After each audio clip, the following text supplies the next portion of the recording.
Bad news.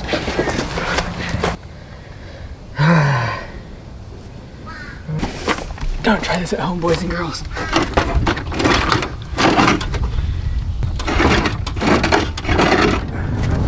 Hey everyone, today we are going to be mowing some lawns. We got 5 lawns or so. This morning we had an employee orientation for Lucas, new team member at the local shop. Josh has joined me. It's almost noon now, but we're hopefully just gonna knock out a few of these lawns, get some good content for you all. So if you don't know how to mow lawns, watch this video. Not really, I'm not the best at mowing lawns, but hopefully it'll be a little entertaining, you know, get some good content. We'll try to beat these budget hours. It's nice and hot out. It should be pretty simple to beat budget hours today, get some of these mows knocked out.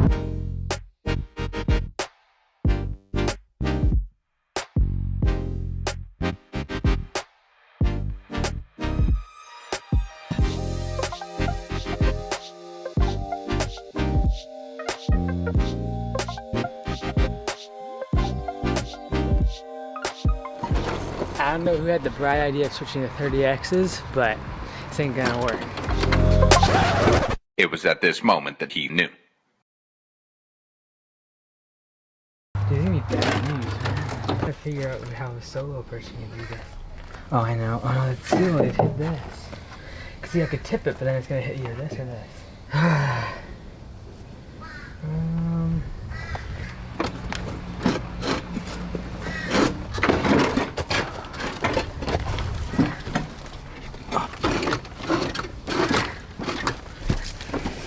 Don't try this at home, boys and girls.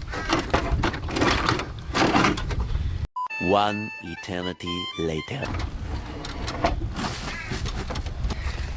The good news, you got it through. The bad news, we gotta come back.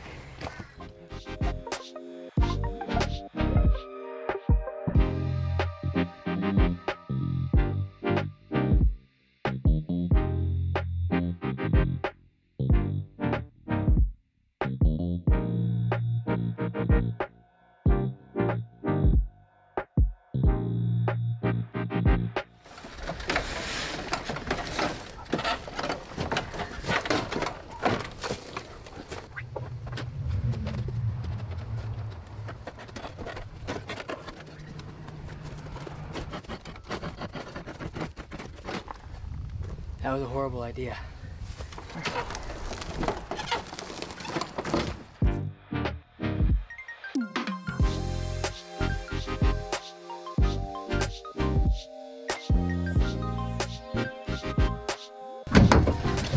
Alright, I'm gonna read the notes again just to make sure I didn't miss anything. There's a bunch of notes on this person's property. Almost always the yellow slips come from when people just don't read the notes. And I'm not getting a yellow slip today. Boom. Okay, here we go. So on this property, this is the type of property where you could probably use a ZeroTurn. You could definitely use a ZeroTurn in this lawn. But the 30-inch mower probably is gonna take 2 or 3 minutes longer, honestly.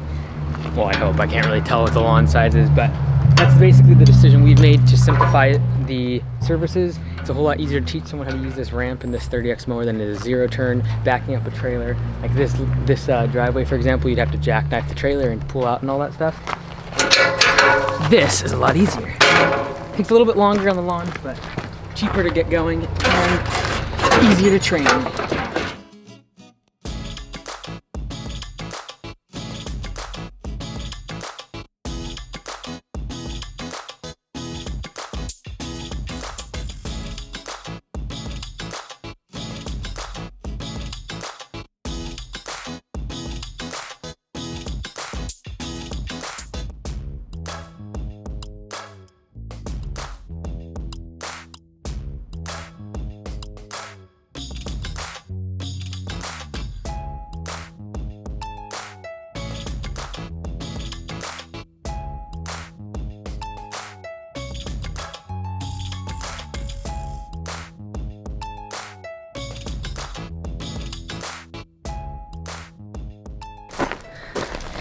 So some of you might be like, well, should I use a 30-inch mower all the time instead of using a push mower, or instead of using a ZeroTurn and an enclosed trailer?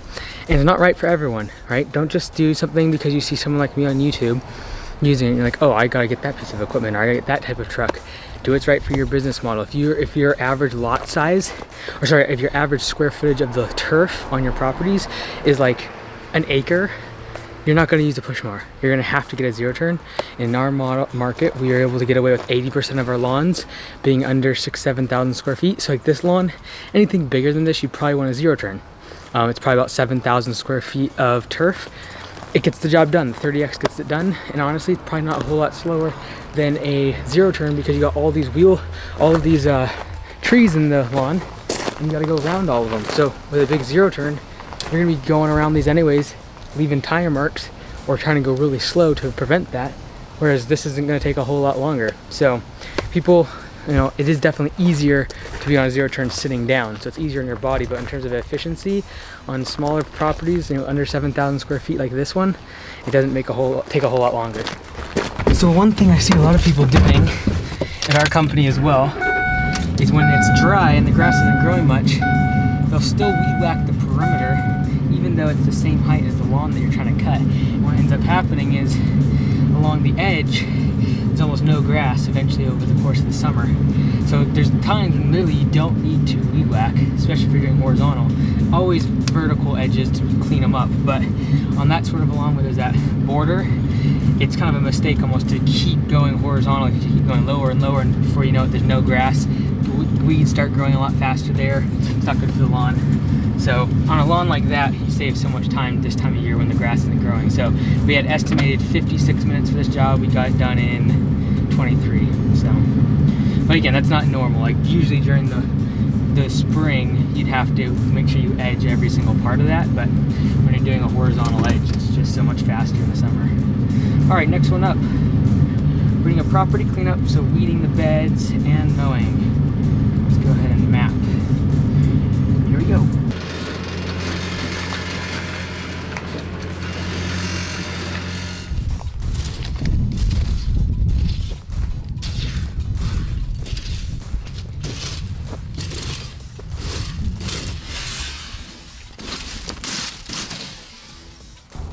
The ground is like clay, so you have to almost kick it up so you get the roots.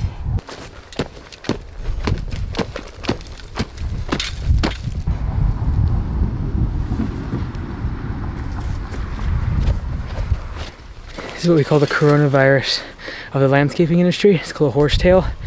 You pull it and it still keeps growing. Same thing happens with the root. So I didn't even get the root here. It probably went another 6 inches down to the ground. So on these properties, you only get like 15 minutes budgeted to weed. But as long as you stay on top of it, it's not so bad. But if you let this go for like even 3 weeks, it becomes an hour's worth of weeding. So just a matter of actually spending the time. A lot of our yellow slips have to do with weeding, and just because people will skip it once or twice, it doesn't really seem like a whole lot. But a month later, it's a whole bunch of time wasted trying to caught up. That's about to do our last lawn, but I wanted to address something that has come up. Wow, there's a mower right there, man. You can get one of those bad boys. PvP in action. So, come up a few times about kind of just this time of year, people was kind of burning out.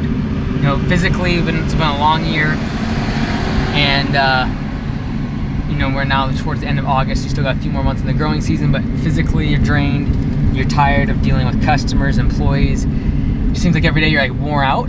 So a couple things I would say. Number one, you have to work on making sure that the business is financially stable. That's the first thing. So that might mean raising your prices and not growing as fast for a little while. Because the next step that you can't do until the profitability and the financials are at least stable, the next step is creating very defined boundaries of when you can and cannot work.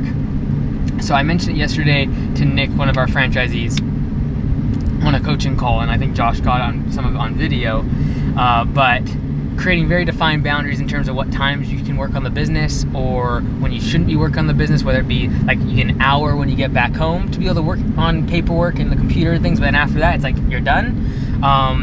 And realizing that it's going to cost the business maybe some growth or maybe a little bit of profit, or you're going to have to pay someone part-time to do work in the office to take care of the book work. Like that's going to come out of the profit of the business. So getting that part first taken care of and making sure you have a solid profit margin means that you can then afford to make sure you have clear defined boundaries. Like, I'm not working out, you know, past 7 p.m. for example, and creating very defined boundaries that you have to live by can really create some sort of steadiness in the whole chaoticness of running a business and really being able to work 24/7 if you wanted to.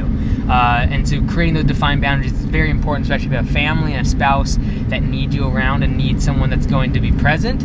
And so that's what I would say if you're kind of running into burnout. Number one, a lot of times that happens because of the financial pressure. So you've got to raise your prices. That might mean you don't grow as much, might mean that you lose some customers, but you've got to raise those prices, create some sort of a profit margin that is sustainable, and then have the profit to take those cuts of not working all night long, or not doing the book work on all Saturdays and Sundays, and or doing estimates all of Saturday and then doing the book work Sunday and then going right back into the field on Monday, Tuesday, Wednesday, Thursday, Friday. You'll burn out. And so creating some defined boundaries of when you can and cannot work is something that might help this time of year.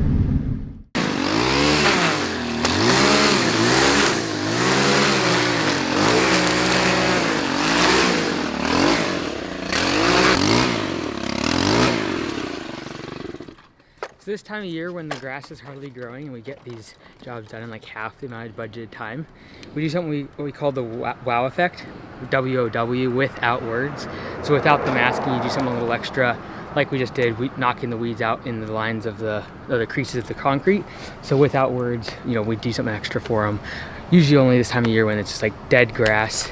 These folks are out of town, just trying to do something a little extra for them to make it look nice. Without words, W-O-W, the wow effect. Last paycheck was ridiculous, man. Nick made $32 an hour. A couple of them made like $29, $30. This paycheck, Nick will probably make $45. 100? $45 an hour. Oh. It's crazy. He really helped him. He did a 60-hour job in 21 hours. He even did extra, like FaceTime them and everything. Yeah. Oh, I gotta do a shout out. Shout out to Dave and Matt Atkinson up in Canada. Been talking with Dave the past couple days. They are in that phase of kind of a hybrid P4P model, and they are considering dropping their HOAs, or what's in Canada it's called strata, which is like commercial condos, things like that. So we were talking about yesterday, but wanted to give a quick shout out to them. If you've ever been to the conference, Landscape Summit that we have in January, you know Dave's the highlight of the show. So shout out to you guys. Atkinson Lawn Care, Atkinson Landscaping up in Cloverdale, BC.